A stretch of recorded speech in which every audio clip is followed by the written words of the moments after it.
kepada keluarga kalian. Jadi Nabi setelah mengetahui gelagat itu, pulanglah kalian kepada keluarga kalian. Tapi Nabi menyuruh dan mewasiatkan sesuatu. Apa wasiatnya? Yang pertama, fa'allimuhum, setelah kalian pulang ini, yang pertama, ajarkanlah keluarga kalian. Jadi tidak pulang begitu saja, sudah menuntut ilmu kepada Nabi, maka pulang ajarkanlah kepada keluarga kalian. Kengkeo, kata si isteri.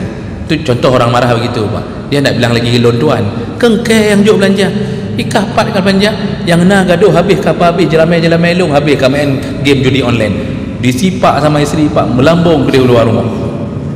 Ada harga? Tidak ada harga. Ditakuti sama anak? Tidak. Anak bersatu padu dengan isteri melawan ayahnya. Kenapa? Assalamualaikum warahmatullahi wabarakatuh. Banyak sekali pertanyaan jamaah, Ustadz kasih kami channel untuk kajian anak-anak muda. Di antara anak muda berasal dari Aceh, luar biasa, channelnya Maulizul Akbar Nak. Tonton, subscribe, like, share, komen. Assalamualaikum warahmatullahi wabarakatuh.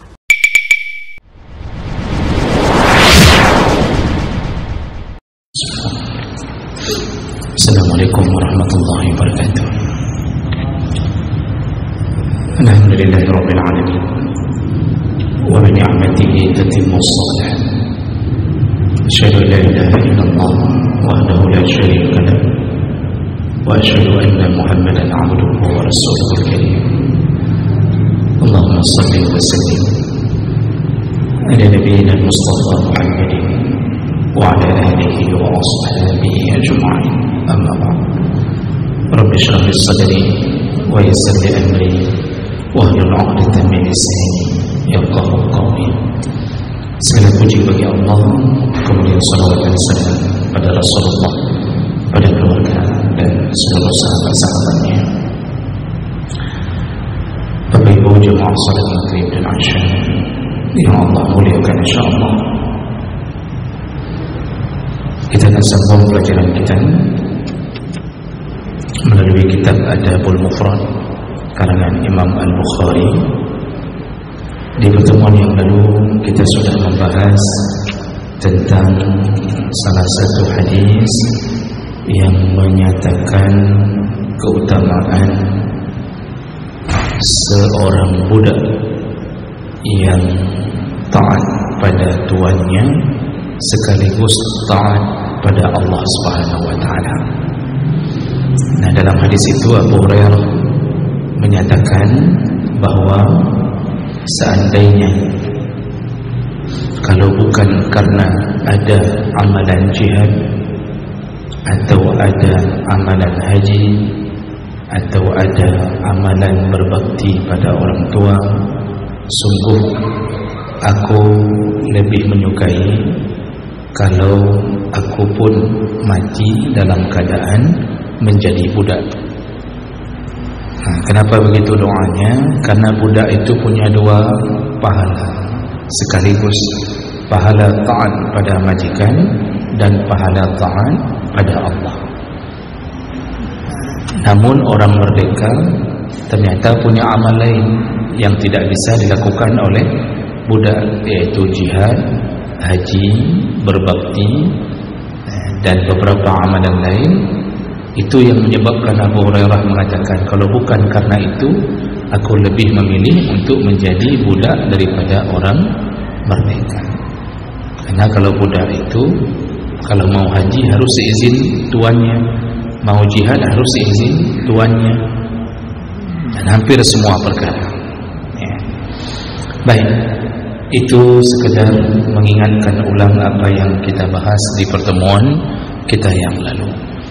Kita lanjutkan, kita masuk ke dalam bab berikutnya, yaitu babur rajul ra'in fi ahli, yaitu tentang tanggung jawab seseorang laki-laki terhadap keluarganya. Hadis ini akan membicarakan tentang seberapa besar Allah minta pertanggungjawaban kita terhadap apa yang kita pimpin. Baik, hadis dari Sulaiman Malik bin Al-Huwairis qala atayna an-nabi sallallahu alaihi wasallam wa nahnu syababatun mutaqaribun. Kami pernah mengunjungi Nabi sallallahu alaihi wasallam. Lalu keadaan kami di waktu itu adalah dalam keadaan masih muda, dan ada beberapa anak muda. Mutaqaribun itu umurnya yang tidak jauh berbeda, berdekatan. Jadi dikasih tahu bahwa sekelompok anak muda, maksudnya kami, pernah mengunjungi Nabi sallallahu alaihi wasallam. Fa aqamna 'indahu 20 lailah. Lalu kami berdiam di tempat Nabi selama 20 hari. Berarti anak-anak muda ini ingin menuntut ilmu tentang Islam kepada Nabi sallallahu alaihi wasallam. Jadi mereka berada di masjid Nabi, tidur di masjid Nabi selama 20 hari. Jadi tidak dijelaskan dari mana asal anak muda ini, tetapi kemungkinan ini dari luar kota Madinah. Makanya mereka menginap di masjid Nabi selama 20 hari.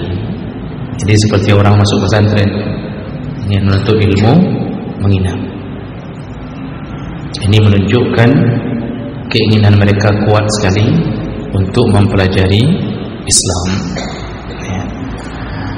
Lalu kemudian fadhanna anna ishtahaina ahlina. Nabi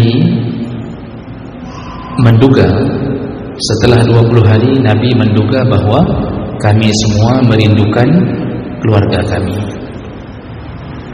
Jadi Nabi itu melihat gelagat dan mengetahui keadaan bahwa para pemuda ini itu sudah merindukan keluarganya. Jadi sudah 20 hari dan merindukan keluarganya. Fasa'alana amman tarakna fi ahlina. Lalu Nabi bertanya tentang keadaan keluarga yang kami tinggalkan. Fa akhbarnahu, kami menjawabnya. Artinya mereka juga mengiyakan bahwa mereka sudah rindu kepada keluarga karena sudah tidak pulang-pulang selama 20 hari. Wa kana rafiqan rahiman. Jadi perawi hadis ini mengatakan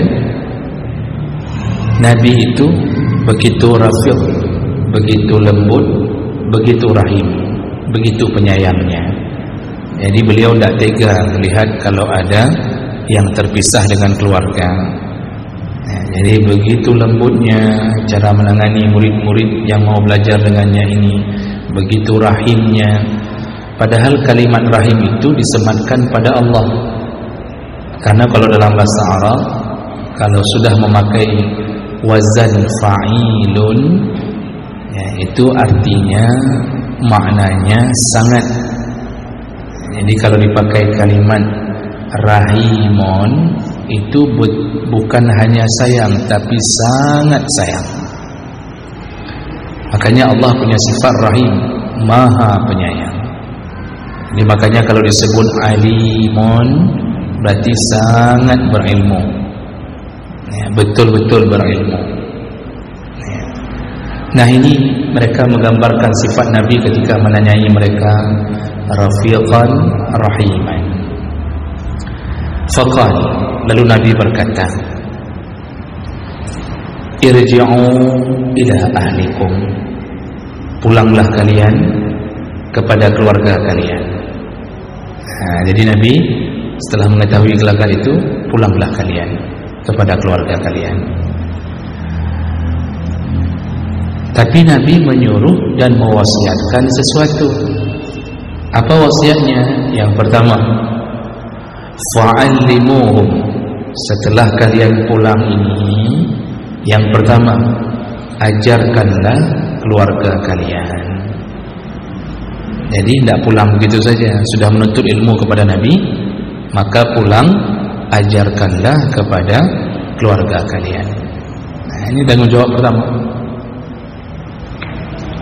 Dan ini yang berkunjungkan laki-laki semua, dan mereka punya tanggung jawab besar terhadap keluarga. Yang pertama yang disuruh, ajarkan keluarga. Ajarkan apa? Agama. Kita ini datang ke dunia dengan agama, mengetahui bahwa ini dunia pun karena agama, pulang balik kepada Allah pun dengan agama. Jadi jangan tertipu dengan dunia. Ada orang datang ke dunia dengan agama, unsur-unsur agama terbawa. Dia harus paham siapa Tuhannya, siapa nabinya. Tapi ketika berada di dunia, dia terbuai dengan nafsunya, sehingga terjebak ke dalam cinta dunia berlebihan. Jadi lamule gaduh kepikir peng. Jadi hidup seperti alhaakumut takasur, uang. Sudah lupa tujuan hidup, sudah lupa. Makanya nanti waktu balik kebingungan. Waktu balik diambil kembali oleh Allah, bingung, tidak ada modal. Makanya yang disuruh ajar di atas dunia untuk keluarga bukan pelajaran dunia, tetapi ajarkanlah keluargamu tentang agama. Kita masuk surga karena ilmu dunia atau karena ilmu akhirat? Karena ilmu akhirat. Dunia itu hanya pendukung kita untuk hidup selama di dunia. Allah menyebutkan wabtaghi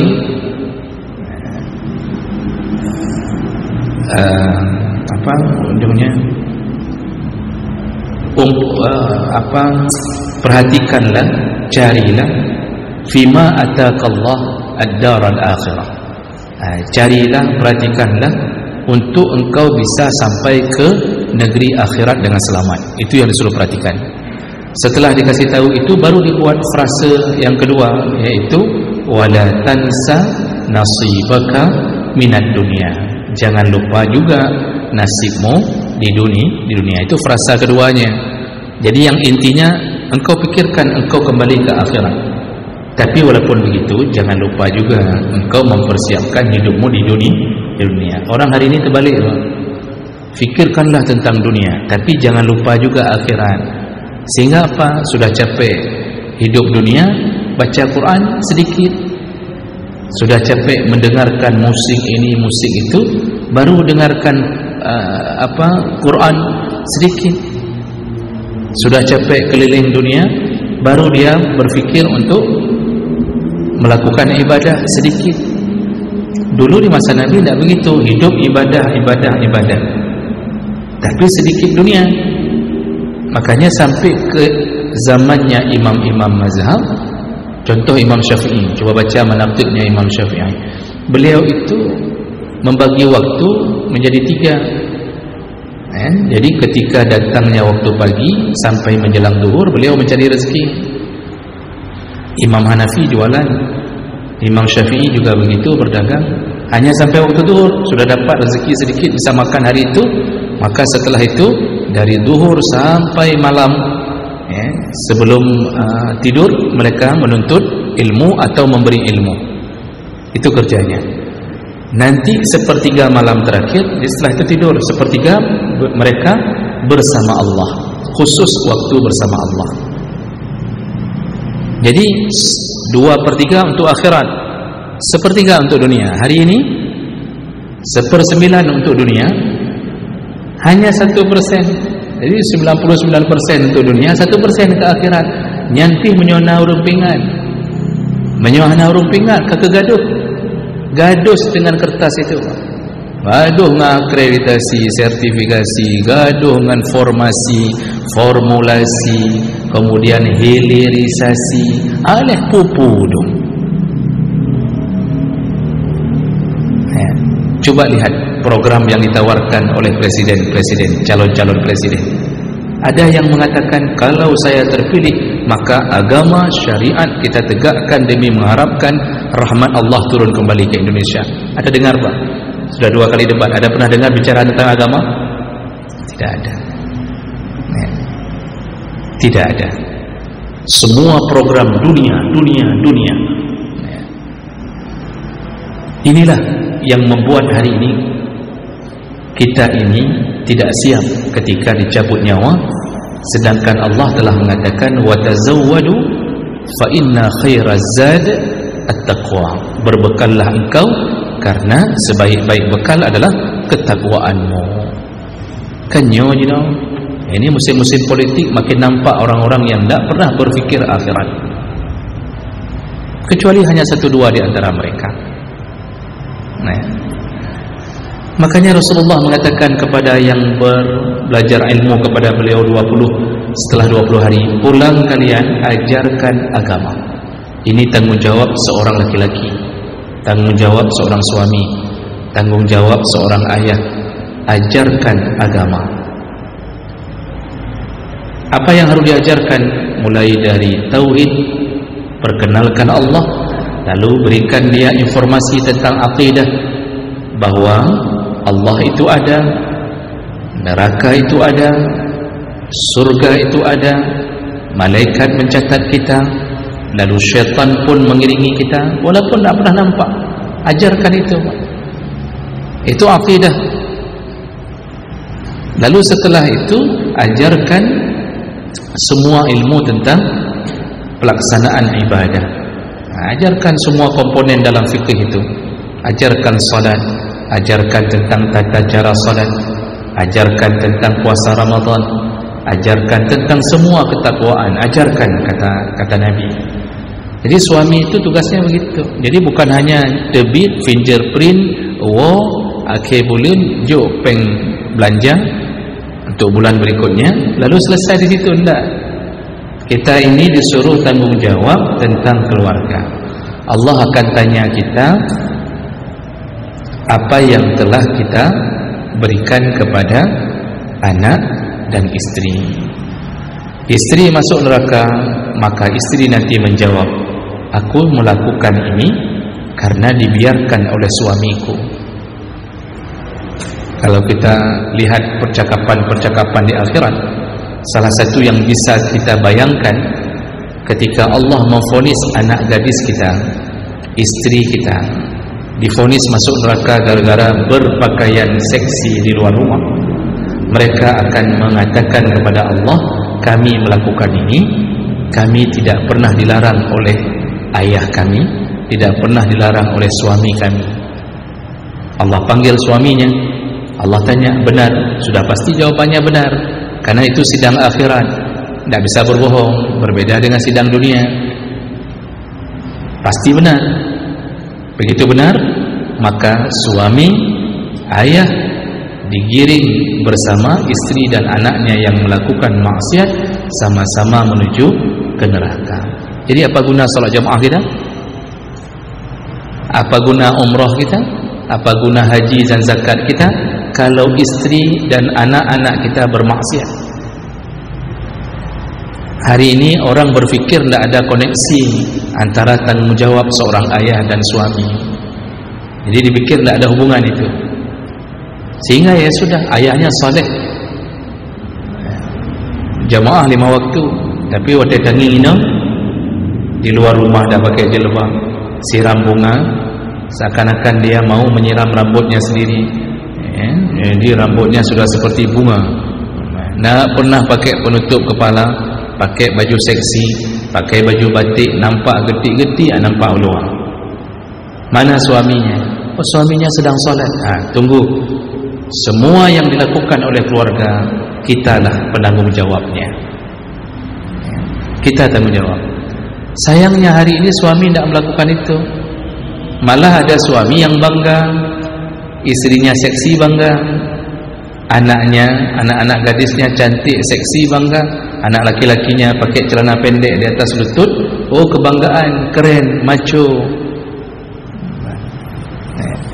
Kalau istri pakai celana training ketat, ya, jalan-jalan di luar sana, itu dia bangga sekali, ingin mengatakan bahwa bagaimana keadaan istrinya, padahal dia tidak tahu dia sedang dijebak oleh syaitan untuk ikut bersama istrinya ke dalam neraka. Maka ajarkan anak mana halal mana haram, ajarkan anak, ya, ini tidak boleh, tidak boleh makan riba, tidak boleh ambil uang dengan sistem pinjam meminjam yang disuruh bayar lebih, tidak boleh ini, tidak boleh itu. Ajarkan semua. Bagaimana kita mau mengajarkan kalau kita sendiri tak tahu apa-apa? Makanya para suami lebih dituntut untuk belajar mengaji daripada istri sebenarnya. Ini yang hari ini banyak pengajian ibu-ibu, pengajian bapak-bapak, alhamdulillah, cuma tidak banyak. Kalau ada di masjid yang ikut pun kadang-kadang tak banyak. Padahal suami dia yang mengajarkan anak dan keluarga. Ini terbalik pula, istri pulang pengajian, dia pula yang mengajarkan suaminya. Abang tak boleh kayak gitu, tak boleh pakai celana pendek di luar. Maka kita temukanlah suami-suami yang suka bermaksiat, tapi istrinya menangis di rumah karena tidak tahan dengan maksiat suaminya. Ini tanggung jawab kita paling besar. Makanya dalam hadis yang lain disebutkan, kullukum ra'in wa kullukum mas'ulun an ra'iyati. Setiap kalian adalah pemimpin dan setiap pemimpin pasti ditanya tentang apa yang dia pimpin. Pasti ditanya. Maka disambung oleh Nabi, ar-rajul ra'in ala ahli baitih. Setiap suami bertanggung jawab atau memimpin di atas keluarganya, dan dia nanti mas'uliyatun, ditanya oleh Allah tentang keluarganya. Jadi banyak sekali pertanyaan ke kita bapak-bapak. Kalau si istri ditanya hanya tentang dia dan anak, kalau kita ditanya tentang satu kesatuan, kenapa istrimu begini, kenapa istrimu bisa melakukan ini, kok bisa dia joget-joget di depan TikTok, kok bisa dia begini, terus ditanya anak kita ada 5, ditanya bahkan anak pun kah, kenapa anak pertamamu tidak solat, kenapa dia suka makan haram, kenapa dia begini, habis ditanya. Di situ kita baru mendadad, baru kita sadar diri, ya Allah, ya Allah. Kita baru merasa bahwa kapalo. Maka nanti penyesalan tidak lagi bisa diulang untuk memperbaikinya. Tidak ada lagi. Ya, diberi waktu, diberi ajaran, diberi pemahaman di dunia. Ketika mati tidak bisa ulang. Yang ada hanya penyesalan. Maka sebelum menyesal itu, kita sebagai suami, selaku ayah, banyak-banyak ajarkan agama. Apa ibu, selama ini kesannya seorang ayah itu agak susah mengajarkan anak dan istri, karena laki-laki itu tipikalnya tidak suka bicara, susah menasihati. Makanya sering suami mengatakan ke istri, kapegah bak sinya tian, bilang sama dia begini. Jadi disuruh bilang sama istri, si suami tidak mau ngomong mananya. Jadi tetap dia suruh kasih tahu, nanti anaknya melakukan ini, suami akan mengatakan, kapegah juga, bilang aja terus. Saya tidak tahu kayak mana cara bilang. Dia tidak membiasakan menasihati anak. Jadi ayah itu lebih terkesan cari uang. Yang nasihat mama. Tapi kita lihat, setelah dinasihati mama, coba lihat perkembangan anak. Dengar dari telinga kanan, keluar dari telinga kiri. Kesannya tidak dapat, walaupun tujuannya baik, karena anak-anak punya psikologi, mama itu penyayang, mama itu lembut. Jadi rasa takut tidak ada. Waktu dinasihati, ya hai mak, kajun lah, mak pep taruh ni kajun ni, begitu saja. Kemudian tidak berubah itu, tetap tidak solat, tetap dia pacaran, tetap begini, tidak masuk. Walaupun mamanya nangis mempula pingkui di depan dia, tidak masuk. Oleh karena itu Al-Quran tidak pernah mengatakan bahawa perempuan yang menasihati anak. Coba cari ayat satu yang mengatakan bahawa ibu yang menasihati anak. Coba lihat. Tidak ada apa. Yang ada apa? Semua bapa. Wa qala Ibrahimu li ibnihi, berkata Ibrahim kepada anaknya. Wa qala Ya'qubu, berkata Ya'qub kepada anak-anaknya. Ma ta'buduna min ba'di, apa yang kalian sembah setelah ayah meninggal? Lalu anaknya menjawab, na'budu ilahaka wa ilaha abaika. Anaknya semua jawab ketika diajarkan akidah oleh Nabi Ya'qub, kami akan sembah Tuhanmu ya wahai ayah, Tuhan nabi-nabi sebelummu. Itu nasihat ayah. Wa idz qala Luqmanu li ibnihi, berkata Luqman kepada anaknya. Semua nabi-nabi yang disebut oleh Allah dalam Al-Quran, ayah yang nasihati anak, bukan mama. Makanya mereka semua baik. Hari ini ayah malah diam, mama mau pep-pep, mama didengar tapi tidak masuk. Tapi coba kalau ayah yang bicara, duduk nak, duduk. Itu duduk aja dalam hatinya, kapalonyo, pulaunya. Kita baru suruh duduk saja, duduk. Ini ayah bilang, mulai besok jangan pakai baju ketat. Ini baju nanti haram surga. Dia tertunduk, dia tidak berani nyaut pun, tapi dalam hatinya menusuk langsung ke dalam. Kalau kita ancam, sekali lagi ayah lihat begini, maka kamu tamat riwayatmu.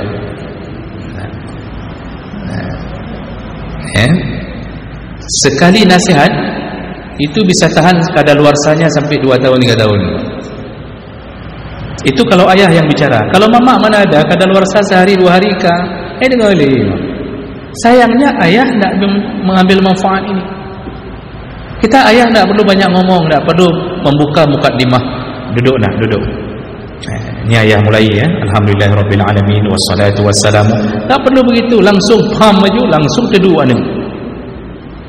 Apalagi kalau bapak pegang pentungan besi di tangan satu, itu mana perlu pukul, jangan pukul-pukul. Isteri juga begitu. Begitu kita bilang dua, siapa suruh joget depan TikTok? Sekali kita bilang sudah cukup bagi dia. Inilah makanya coba rubah keadaan di dalam keluarga. Kita yang laki-laki, kita yang ayah, kita yang harus banyak ngomong untuk nasihat. Kalau tidak kena Pak. Dan itu sudah dicontohkan dalam Al-Quran. Makanya saya bilang tidak ada satupun ayat Quran yang dipamerkan Allah ibunya berkata kepada anaknya, tidak ada. Semua ayah, semua berhasil kalau sudah dinasihati ayah. Man pun dah pegah berhasil di ayah pilih palih pada anak. Kita suruh ayah nasihat, dia ayah sabih. Ayah kerjanya sabu, main game judi online, nasihat anak. Yang nampak di musola anak, ayah nak pernah nampak. Kita tanya sama anak tu, mana ayahmu? Ayah belum mu'allaf, ayah belum masuk Islam.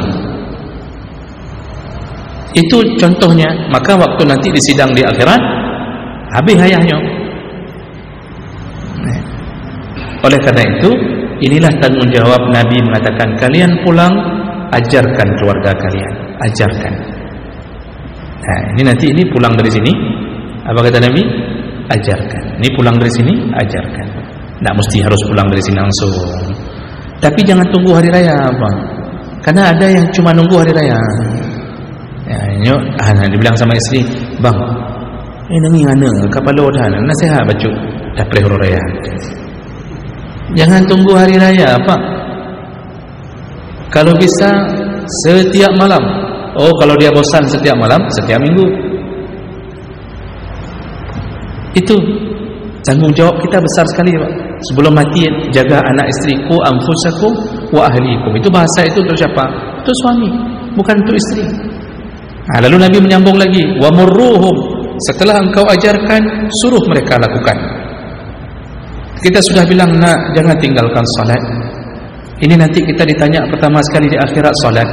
Untuk apa kamu melakukan amal soleh yang lain kalau tidak salat? Itu dah lain. Setelah kita ajarkan, suruh. Suruh itu kita main paksa sikit. Kalau umur di bawah 7 tahun, itu berlembut-lembutlah menyuruhnya. Begitu umur 10 tahun belum salat, keraskan dia. Keraskan. Itu main pukul. Tapi pukulnya tidak boleh mematikan. Ambil rotan, kalau pukul di betisnya. Jangan pukulan yang mematikan, karena itu akan menimbulkan kebencian dan dendam anak.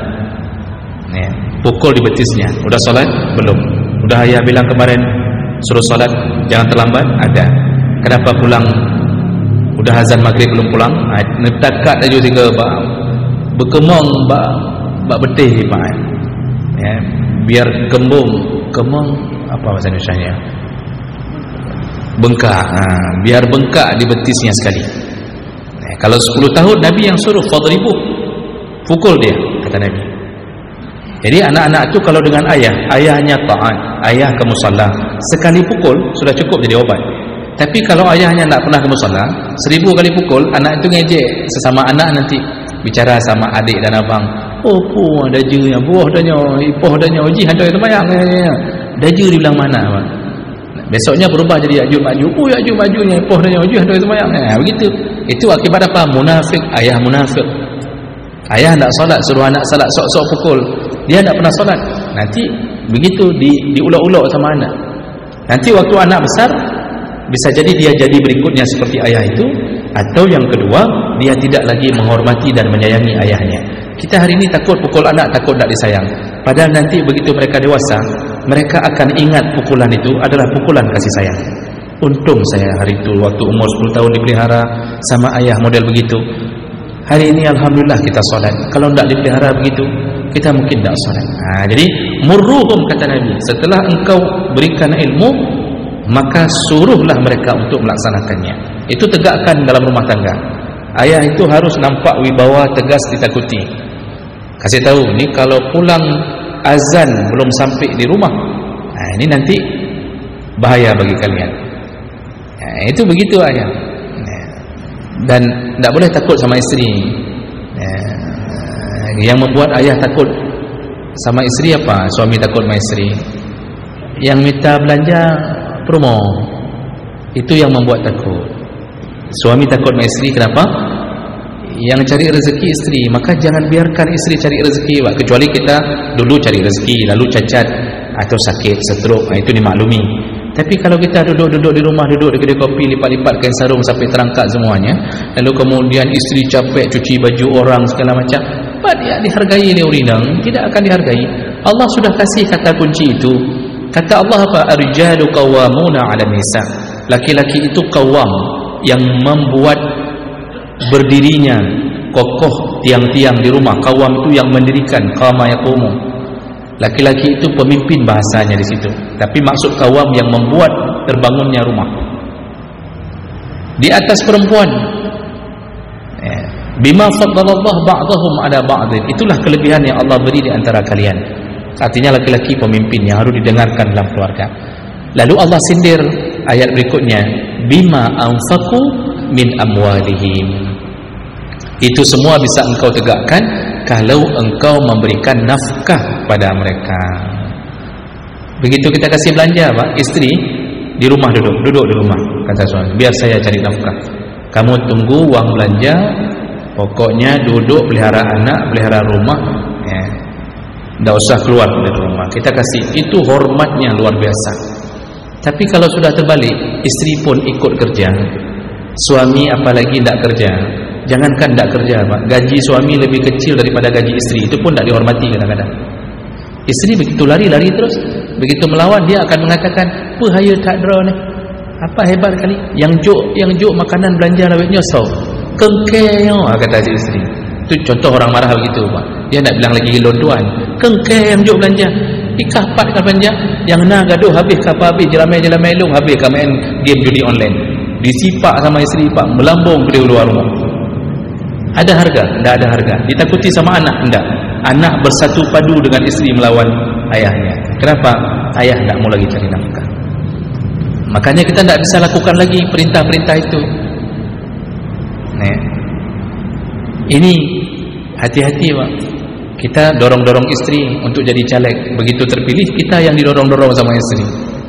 Kaikah menyuruh pilih menang. Begitu terpilih, tipak dia tanya oleh orang. Dulu kita yang antar istri untuk daftar PNS, kita pakai becak, kita buat fotokopi surat dia untuk daftar, sediakan KTP, foto 4x4, foto kali 4x4, foto 3x4. dumpu tak bantu uji, lulus PNS, ada lulus becak-becak hana moholi, lako-lako hana moholi. Itu kenapa bang? Akibat nafkah kita tak beri seimbang. Makanya hati-hati. Walaupun tak semua perempuan begitu, tapi rata-rata kalau sudah punya uang, suami tak terhormat di matanya. Makanya saya tak izinkan isteri saya kerja, walaupun sudah pernah lulus PNS, tak saya izinkan. Dari mulai saya tuntut ilmu, saya bawa itu S2 saya bawa. Apapun saya usahakan isteri duduk di rumah makan cukup hormat. Dah gerham matang dia bini. Itu baru gerham, belum batuk dia bini. Itu contoh. Nah, jadi Nabi suruh, kamu laki-laki suruh keluargamu lakukan. Lalu sambung lagi oleh Nabi, wasallu kama raaitumuni usalli. Lalu ajarkan mereka untuk salat seperti aku salat. Nah, itu tuntunan cara salat, ajarkan. Lalu fa iza hadaratis salat falyu'azzin lakum ahadukum. Kalau sudah waktunya salat, kalianlah yang harus melakukan azan. Maksud Nabi, kalian pulang ajarkan keluarga, agama seluruhnya. Salah satu komponen paling utama adalah salat. Kalau begitu datang waktu, kalian yang azan. Maksud Nabi, kalian yang duluan tegakkan. Jangan bilang sama isteri, kali hibang roh. Padahal muazzin tak ada, dia bisa azan, kali hibang roh. Bukan dia yang tegakkan. Nanti dia yang mengatakan ke isteri bahawa ada dengar suara azan. Kalau tak ada, ya kayak manalah ya. Bukan begitu. Kita yang mengatakan ke anak, cukup azan. Nak, sudah cukup. Yuk kita ke musalla. Ini enggak. Kita duduk di rumah, lanjut nonton sinetron. Anak kita suruh pergi. Sehingga Nabi mengatakan, kalau sudah datang waktu salat, azanlah salah seorang di antara kalian. Artinya tegakkan salat itu. Lalu Nabi tutup dengan kalimat waliya ummakum akbarukum. Lalu jadilah imam orang yang paling tua di antara kalian, paling besar. Akbar itu paling besar, paling tua. Itu nanti diajarkan Nabi. Maksudnya kalau kalian dalam keluarga ada ayah, ada anak, kalau seandainya jauh dari masjid atau tidak bisa salat ke masjid, jadilah imam orang yang paling tua di antara kalian. Dan ini menjadi salah satu dalil dalam proses pemilihan imam pun begitu, Pak. Jadi urutan jadi imam itu kalau kita baca fikih, yang pertama itu urutannya yang paling faham tentang fikih salat. Lalu yang kedua, kalau sama-sama faham ilmu tentang salat, maka yang kedua yang paling bagus bacaan Qur'annya, aqra'uhumul Qur'an. Masih sama-sama juga, maka cari yang paling faham sunnah. Dia yang paling faham hadis, berarti alim. Ini tiga perkara ini suruh cari alim. Dan masih sama juga disuruh lihat yang paling wara'. Paling wara' itu yang paling dekat dengan Allah, jauh dari dunia, suka meninggalkan maksiat. Jadi orangnya tertakwa. Lalu kemudian masih sama juga disuruh lihat ahsanuhum khuluqan, yang paling bagus akhlaknya. Disuruh cari yang paling bagus akhlaknya. Masih sama juga disuruh cari, kalau dalam mazhab Syafi'i ditambahkan ahsanuhum wajhan, yang paling bagus auranya, aura wajah.